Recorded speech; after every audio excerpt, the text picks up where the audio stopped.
یو ډیر حیرانونکی خبر، یوې هندي میرمنې ولې له 5 ورونو سره واده وکړ. سلام او مینه قدرمنو دوستانو، د ویډیو شروع کېدو نه مخکې زموږ چینل خامخا سبسکرایب کړئ. دوستانو، په دې ویډیو کې تاسو سره د یوې هندي میرمنې په اړه معلومات شریکوم چې له 5 ورونو سره یې واده کړی دی او ټول یو ځای ورسره اوسیږي. او دا میرمن وایي چې عادي او خوشحاله ژوند لري. هند یو له هغه هیوادونو څخه دی چې خلک یې د ګڼو مذهبونو پیروي کوي او بېشمېره رواجونه پکې شتون لري، او د دوی دغه عجیب او غریب دودونه ډیری وخت د نړیوالو رسنیو لپاره ګرمه موضوع ګرځېدلې ده.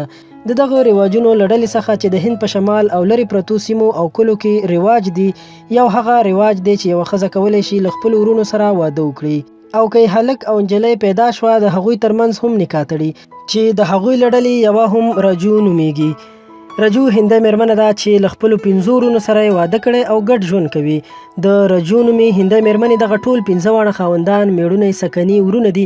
ویل کېږي چې رجو او د دې په شان نور میرمنې ځکه په خپلو کورنیو کې ودونه کوي چې د پلار میراث یې تقسیم نشي او ډیر شریکان پیدا نه کړي. رجو وایي 21 کلنه وه چې د لومړي ځل لپاره یې د خپل یو ورور سره واده وکړ او له هغه وروسته یې په قانوني ډول له خپلو 4 نور ورونو سره ودونه کړي دي چې په پایله کې یو زوی هم ترې پیدا شوی.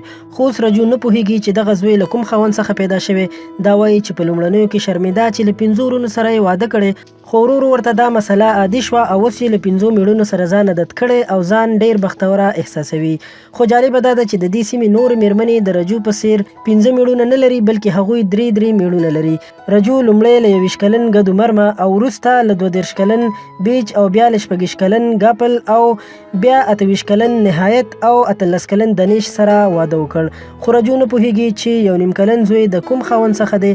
رجو وایي چې ټول پلرونه ورسره مینه کوي او هر یو پلار یې داسې فکر کوي چې د زوی دی او ټولو په خپله غوښتنه رجي نوم پرې ایښی دی.